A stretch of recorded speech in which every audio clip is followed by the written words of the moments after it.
tout de suite à Bernabéu. Margot est avec Benjamin Pavard. Benjamin, vous perdez sur ces deux pénaltys, ces deux coups du sort. Où se situent les regrets côté marseillais ce soir? Déçu parce qu'on perd le match, mais très fier de l'équipe parce qu'on parle d'une des meilleures équipes du monde. On a concédé beaucoup d'occasions en première mi-temps, mais c'est vrai que voilà, c'est pas plaisant de s'encaisser deux pénaltys, mais on peut être fier de nous, de notre performance. On a eu des occasions aussi pour marquer plus de buts. Donc maintenant, voilà, on va revoir ce qui n'a pas été, ce qui a été à la vidéo pour qu'on continue sur ce chemin-là. Quel a été le tournant à vos yeux pour essayer de conserver ce résultat? Qu'est-ce qu'il a manqué finalement? On a eu quelques occasions. Je pense peut-être qu'on aurait pu faire mieux. Mais après, malheureusement, on s'encaisse deux pénaltys. Donc voilà, on les a regardés droit dans les yeux. On peut être fier de notre performance. Et maintenant, on va vite se reposer parce qu'on a un match contre Paris qui va vite arriver. Vous perdez la tête haute quand même. Il y a du positif à retenir ce soir. C'est peut-être le début de quelque chose quand même, mine de rien, pour Marseille en Ligue des Champions. Oui, c'est sûr. On a un très bon groupe de joueurs avec des joueurs d'expérience, des jeunes joueurs. On a fait les efforts les uns pour les autres. Même quand c'était dur, tout le monde a fait les efforts, que ce soit les attaquants, les milieux de terrain ou les excentrés. Donc voilà, il faut continuer sur cette lancée-là. Mais il y a beaucoup de positifs à retenir sur ce match. Merci Benjamin, merci à vous. De la fierté, mais de la frustration également dans les rangs marseillais qui ont bien cru longtemps qu'ils allaient tirer le match nul.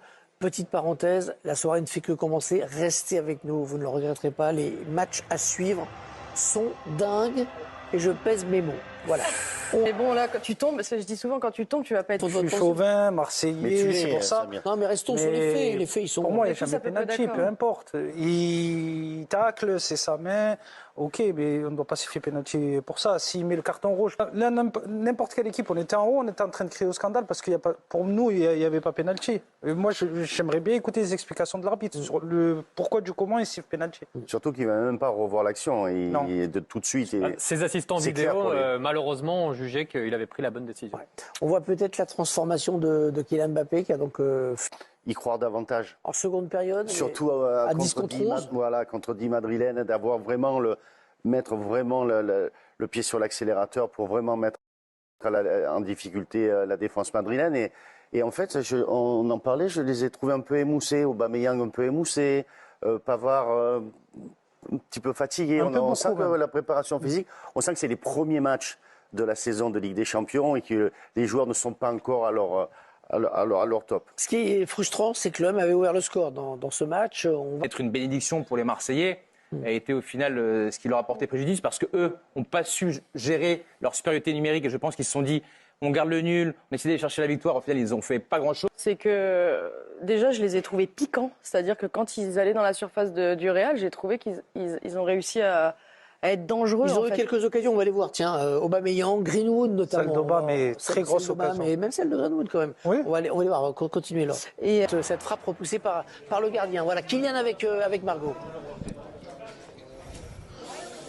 Kylian avec un très beau trophée. Bravo, un premier match de Ligue des Champions cette saison, déjà un trophée. Est-ce que vous attendiez quand même à une telle opposition face à Marseille ce soir? Est-ce que vous avez été un peu surpris quand même par le niveau de l'OM? Je sais pas. Moi, non. Je connais Marseille, j'ai vu tous les matchs cette saison.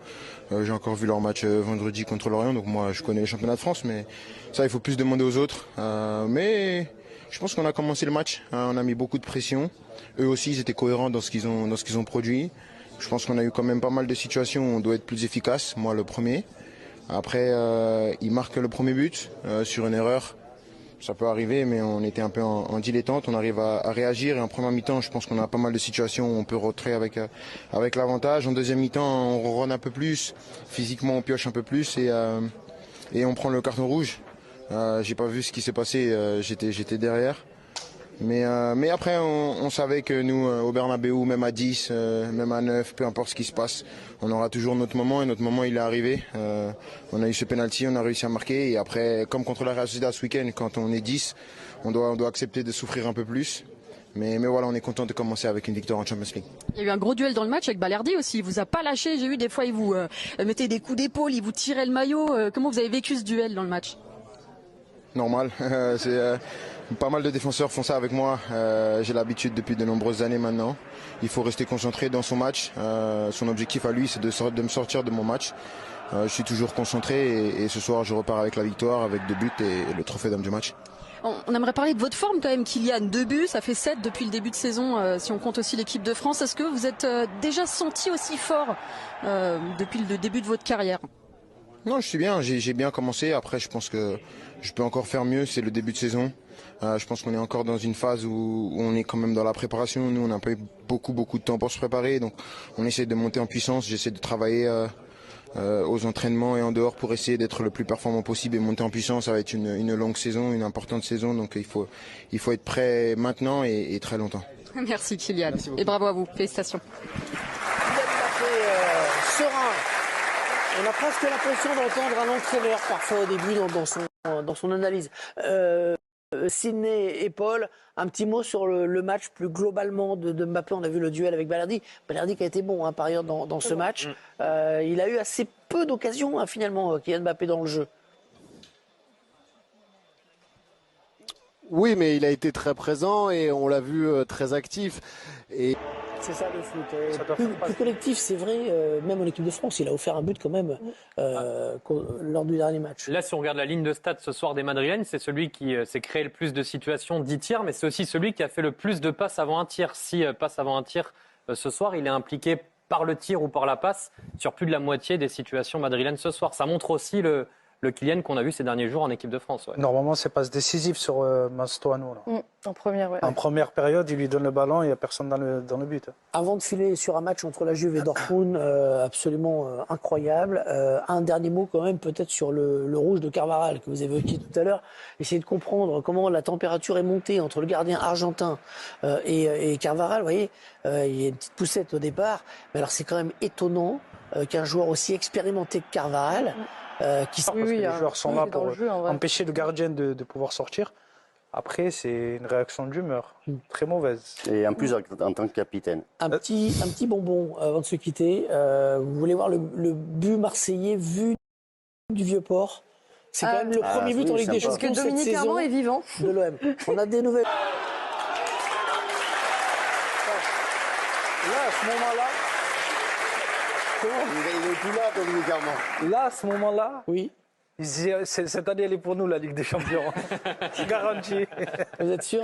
Certain. On est injouable.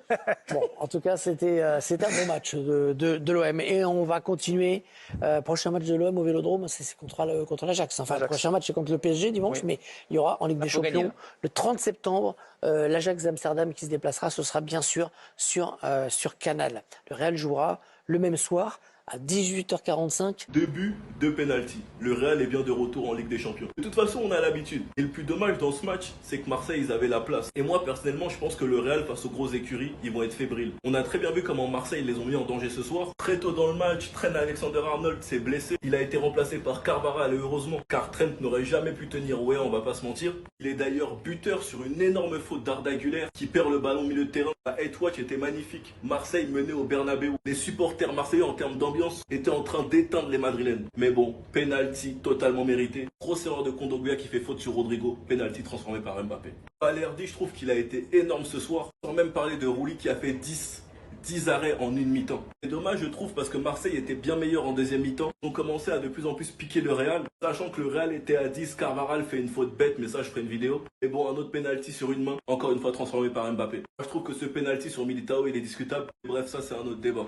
J'ai trouvé personnellement que Arda Güler a joué avec de l'ego aujourd'hui. Suite à son erreur, on a senti qu'il essaie de se rattraper. Notamment en première mi-temps, il aurait pu glisser ce ballon pour Mbappé, mais il a préféré tenter et frapper. Bon bref, le Real s'en sort très bien, mais je sens que le résultat négatif, c'est pour bientôt. Enfin bref, sinon vous les gars, vous en pensez quoi? Ramenez-vous sur sa patience en nuit. Il y en a beaucoup qui sont choqués par le comportement de Carvajal. À partir du moment où ses entraînements en dehors du football, c'est ça, vous vous attendez à quoi? Les gars, vous vous attendez à quoi? Carvajal, c'est un catcheur. Il met des coups de tête. Et le pire, c'est qu'il fait le choquer. Il dit que non. Que pour lui, il n'y a rien. Il aurait pu mettre en danger le Real. C'est d'ailleurs le premier carton rouge qu'il prend dans sa carrière en Ligue des Champions. C'est vraiment étonnant pour Carvajal. Au vu de toutes les fautes qu'il a déjà fait dans sa vie au Real et surtout en Ligue des Champions. Il sera donc suspendu pour le prochain match. Trent Alexander-Arnold titulaire. Après, reste à voir la durée de sa blessure. On lui souhaite un très bon rétablissement et on espère que ce soit pas bien grave. C'est dommage, on aurait pu passer une belle soirée. Un match nul ou une défaite, Carvajal carton rouge. Les règles avec les mains dans la surface, je vous mens pas qu'on comprend absolument plus rien.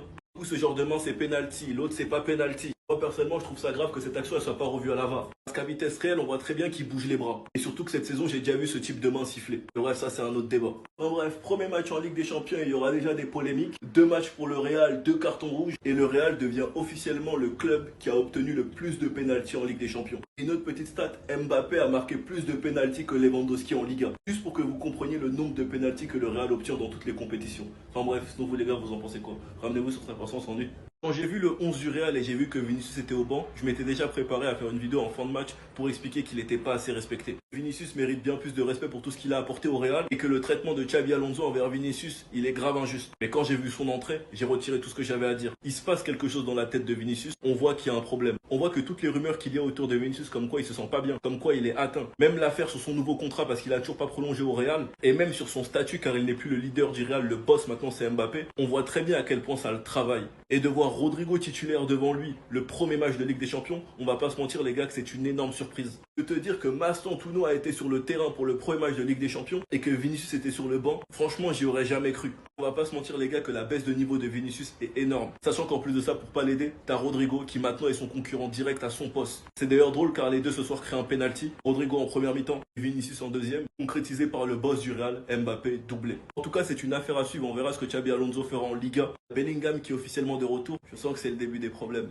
Enfin bref, sinon vous les gars, vous en pensez quoi? Ramenez-vous sur cette personne, on s'ennuie.